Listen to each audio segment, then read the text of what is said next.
ನಮಸ್ಕಾರ. ಸೊ ನನ್ನ ಹೆಸರು ವೇದ ಅಂತ ಅಂದ್ಬಿಟ್ಟು ನನ್ನ ಫ್ರೆಂಡ್ ಅಂತೂ ತುಂಬ ಎಕ್ಸೈಟ್ ಆಗಿದ್ದಾರೆ ನಾಳೆ ಕುಂಭಮೇಳಕ್ಕೆ ಹೋಗಬೇಕು ಅಂತ ಅಂದ್ಬಿಟ್ಟು. ಅವ್ರ ಎಕ್ಸೈಟ್ಮೆಂಟ್ ನೋಡಿದ್ರೆ ನಂಗೆ ತುಂಬ ಖುಷಿ ಆಗ್ತಾ ಇದೆ.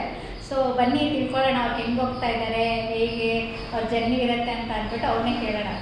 ಹಾಯ್, ನಮಸ್ಕಾರ. ನಮಸ್ಕಾರ. ಸೊ ಕುಂಭಮೇಳ ಅಂತಂದರೆ ಏನು, ಹೆಂಗೆ ಹೋಗ್ತಾ ಇದ್ದೀರಾ, ಹೆಂಗೆ ಪ್ಲ್ಯಾನ್ ಮಾಡಿದ್ದೀರಾ ಅಂತ ಅಂದ್ಬಿಟ್ಟು ಸ್ವಲ್ಪ ಹೇಳ್ತೀರಾ?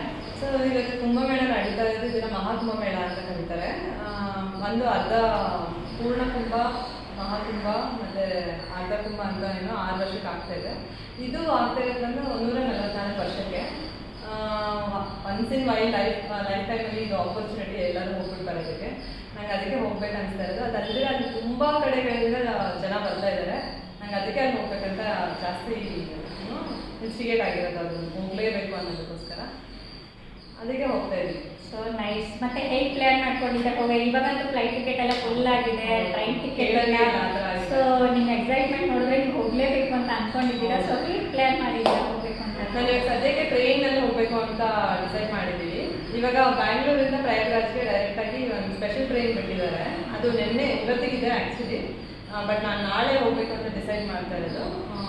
ಸಿಕ್ಕಿಲ್ಲ ಅಂದರೆ ಟ್ರೈನ್ ಟಿಕೆಟ್ಸ್ ಅವೈಲೇಬಲ್ ಇಲ್ಲ ಅಂದರೆ ಪರವಾಗಿಲ್ಲ, ನಿಂತ್ಕೊಂಡಾದ್ರೂ ಹೋಗ್ಬಿಡೋಣ ಅನ್ನೋ ರೇಂಜಲ್ಲಿ ಇದ್ದೀನಿ. ಸೊ ಫೈನ್ ಕಟ್ಟೋದು ಪರವಾಗಿಲ್ಲ, ನಾನು ಹೋಗ್ತೀನಿ, ಟ್ರೈನಲ್ಲಿ ಹೋಗ್ತಾ ಇದ್ದೀನಿ. ಒಟ್ಟಿನಲ್ಲಿ ಹೋಗ್ಲೇಬೇಕು. ಹೌದು. ಸೊ ಎಷ್ಟು ಜನ ಪ್ಲ್ಯಾನ್ ಮಾಡಿದ್ದೀರಾ ಹೋಗ್ಬೇಕು? ಸದ್ಯಕ್ಕೆ ನನ್ನ ಜೊತೆ 4 ಜನ ಬರ್ತಾ ಇದ್ದಾರೆ. 4 ಜನ ಹೋಗ್ತಾ ಇದ್ದೀವಿ ನಾವು. ಸೊ ನಿಮ್ಮ ಇದು ನೋಡಿದ್ರಲ್ಲ ಫ್ರೆಂಡ್ಸ್, ಅವರು ಎಕ್ಸೈಟ್ಮೆಂಟ್ ನೋಡಿದ್ರೆ ನನಗೆ ಖುಷಿ ಆಗ್ತಾ ಇದೆ. ಅವ್ರು ಹೋಗಲೇಬೇಕು, ಹೆಂಗಾದ್ರೂ ಹೋಗಿ ನಿಂತ್ಕೊಂಡಾದ್ರೂ ಹೋಗ್ತೀನಿ ಅಂತ ಅಂದ್ಬಿಟ್ಟು ಅಂದ್ಕೊಂಡಿದ್ದಾರೆ. ನಾನು ಎಲ್ಲರೂ ಕೇಳ್ಕೊತೀನಿ, ಆದಷ್ಟು ಜನ ಅಲ್ಲಿಗೆ ಹೋಗಿ ಬನ್ನಿ, ಯಾರ್ಯಾರೆಲ್ಲ ಪ್ರಯತ್ನ ಪಡ್ತಾ ಇದ್ದೀರಾ. ಸೊ ಒಂದ್ಸತಿ ಇದು ಲೈಫ್ ಟೈಮ್ದು ಎಕ್ಸ್ಪೀರಿಯನ್ಸ್ ಇರುತ್ತೆ, ನೀವು ಹೋಗಿ ಬನ್ನಿ ಸಾಧ್ಯವಾದರೆ ಅಂತ ಅಂದ್ಬಿಟ್ಟು ಅವ್ರಿಗೆ ನನ್ನ ಫ್ರೆಂಡ್ನ ಕಳಿಸ್ಕೊಡೋಕ್ಕೆ ನಾನು ರೆಡಿಯಾಗಿದ್ದೀನಿ. ಅವರು ಅಲ್ಲಿ ಹೋದ್ಮೇಲೆ ಏನೇನು ಎಕ್ಸ್ಪೀರಿಯನ್ಸ್ ಆಗುತ್ತೆ ಅಂದ್ಬಿಟ್ಟು ಶೇರ್ ಮಾಡ್ಕೊಳ್ತಾರೆ. ಅದನ್ನು ಕೇಳೋಕ್ಕೆ ನಾನು ಕ್ಯೂರಿಯಾಸಿಟಿ ಅಲ್ಲಿ ತುಂಬ ಇದ್ದೀನಿ. ಸೊ ಅವ್ರ ಜರ್ನಿ ತುಂಬ ಚೆನ್ನಾಗಿರಲಿ ಅಂತ ಅಂದ್ಬಿಟ್ಟು ನಾನು ಕೇಳ್ಕೊತೀನಿ. Happy journey. Thank you so much. ನಮಸ್ಕಾರ. ನಮಸ್ಕಾರ.